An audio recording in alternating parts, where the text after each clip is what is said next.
Begitu kata-kata ini keluar, semua klan Kaisar Ke sangat senang. Setelah bertahun-tahun bersekutu dengan ras manusia akhirnya mengantarkan sosok tingkat dewa kuno. Secara alami, ini adalah hal yang luar biasa bagi mereka.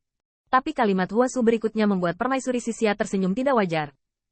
Istana ini bisa menjadi sekutu Anda, tapi bisakah Anda menjadi sekutu istana ini? Mata Permaisuri Sixia berkedip, dan musuh mereka hanya Kaisar Surga. Dan musuh Permaisuri Huaxu adalah para dewa kuno yang tinggi. Kata-kata ini cukup menggelitik, dan lebih berkaitan dengan sikap dan masa depan klan Kaisar Ke. Nianwu, Nianchu, kamu harus menjaga Qilinzi dengan baik. Jika kamu dalam bahaya, aku akan datang membantu. Huasu kembali bertanya kepada kedua tetua umat manusia, tetapi dia melirik Qin Yichen tanpa meninggalkan jejak. Gong Niang, kirimkan nenek dengan hormat. Huasu pergi bersama Hua Jingnan dengan cara ini, dan dia kembali ke alam surga kaisar di barisan ini, yang membuat orang merasa seperti dunia yang jauh.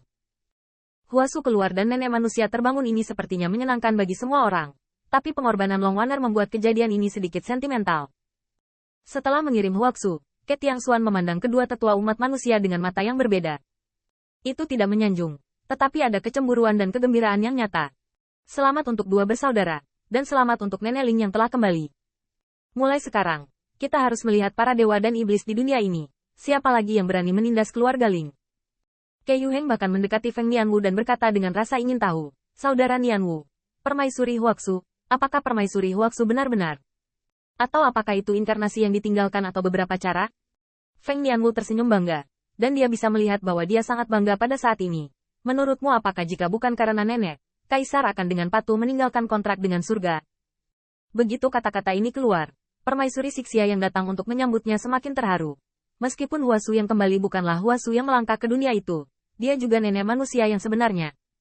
Kekuatan tempur seperti itu sudah cukup untuk menghalangi semua pihak. Bahkan Kaisar Surga harus menundukkan kepalanya. Terbang kembali jauh-jauh, yang mengejutkan Qin Yichen adalah bahwa beberapa tahun telah berlalu sejak mereka pergi, seolah-olah perjalanan waktu dan ruang berbeda. Kaisar Dike tidak pernah meninggalkan adat istiadat, dan Kaisar Surga sangat damai selama bertahun-tahun. Tepatnya, semua kaisar memperhatikan apakah kaisar akan dihapus. Apa, Paman Wu, kamu benar-benar bertemu dengan leluhur pertama? Bagaimana dengan orang-orang di surga itu? Apakah leluhur pertama dalam bahaya? Permaisuri Sixia sangat terkejut, dan ketika Qin Yichen berbicara tentang apa yang telah dia lihat dan dengar di sepanjang jalan, raksasa jahat pulih. Melihat para dewa dan menyelamatkan Huaxu sepanjang jalan, dia tidak bisa menahan rasa takut. Ketika kelompok yang kuat kembali ke klan Kaisar Ke Tiangxuan buru-buru berlari ke Gunung Suci tempat Kaisar yang mengesankan memasuki awan dan tempat Kaisar Ke mundur. Setelah sekian lama, Ke Tiangxuan keluar dengan sedikit kekecewaan, menghela nafas, dan berkata, sejarah klan yang ditinggalkan oleh nenek moyang masa lalu tidak berubah.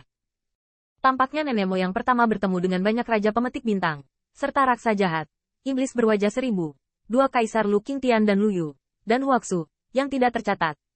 Mungkin, kita seperti bepergian dalam mimpi. Qin Yichen tidak bisa berkata-kata, hanya menghela nafas dari lubuk hatinya. Mungkin ini adalah masa lalu yang tidak dapat diubah. Dan dengan kembalinya Huasu, dia percaya bahwa alam surga Kaisar akan mengalami perubahan besar. Tetapi hanya Qin Yichen dan Feng Nianwu yang tahu di dalam hati mereka bahwa mereka tidak dapat duduk dan menikmati pencapaian mereka karena kembalinya nenek Huasu. Sebab, bukan Huasu yang benar-benar memberkati mereka, melainkan perbuatan kayangan yang ditinggalkan oleh naga asli saat ia pergi untuk menahan keberadaan sekelompok dewa purba. Namun, ketika kegelapan benar-benar menghancurkan langit, semuanya harus dihadapi oleh mereka. Nenek juga ingin kita sendiri, tidak seperti anak-anak, kita hanya tahu untuk mengandalkan orang tua dan orang tua untuk segalanya. Qin Yichen mengepalkan tinju, tetapi dia masih sedikit tertekan. Dia tidak termasuk dalam berkat kontrak surgawi ini. Namun, Feng Tianxing yang tidak diberkati oleh kontrak surgawi, dan Qin Yichen mengingat kontrak surgawi yang ditandatangani oleh nenek Huaxu dan Kaisar Surga. Kamu tidak bisa melukai keturunan naga sejati, kan? Meskipun Kaisar Surga sekarang adalah pembangkit tenaga listrik di alam Kaisar, ditambah Raja Pemetik Bintang dan Pelayan Surgawi, dengan kekuatan klan kita, mustahil untuk menerobos gerbang nantian. Tapi aku ingin melihat, ketika aku melewati Ling Xiao, akankah Kaisar berani melawan? Qin Yichen berpikir seperti ini, sementara Feng Nianwu seperti pengasuh sepanjang jalan, dengan perut besar, dibungkus dengan jubah dewa, dan selalu melindungi telur unicorn. Permaisuri Huaxu berhasil diselamatkan, tetapi perjuangan Kaisar masih berlangsung. Dapat dilihat bahwa unicorn yang dikandung di antara mereka sangat penting. Jika tidak Permaisuri Huaxu tidak akan dapat meminta mereka lagi. Dan ketika Permaisuri Sixia mendengar tentang sensasi menyelamatkan Huasu, Dia tidak bisa menahan rasa takut, dan dia menarik Qin Yichen untuk menjalani hidupnya dan mengatakan kepadanya untuk tidak pergi ke alam semesta yang tidak diketahui dalam beberapa tahun terakhir. Semua orang memulihkan diri di klan Dike untuk sementara waktu, tetapi sayang Kaisar Ke masih belum menjadi kaisar. Untungnya, dalam beberapa tahun terakhir, Wu Dutian sendiri duduk di Wen Tiangwan, tetapi tidak ada perang. Setelah Januari, Qin Yichen mengusulkan untuk segera kembali ke Wen Tiangwan, karena mereka mendapat kabar bahwa Raja-Raja Pemetik Bintang belum mati, dan mereka telah kembali ke surga. Yang paling dipedulikan Qin Yichen adalah tempat merawat Qilinzi. Permaisuri Sixia melihat telur unicorn yang melonjak dan bertuah, matanya bersinar, tetapi dia tidak bisa menahan diri untuk tidak menggosok dagunya dan berkata, jika Anda memasukkannya ke dalam klan, suaminya mundur. Meskipun ada beberapa leluhur, tetapi Anda harus melindungi hukum untuk suami Anda.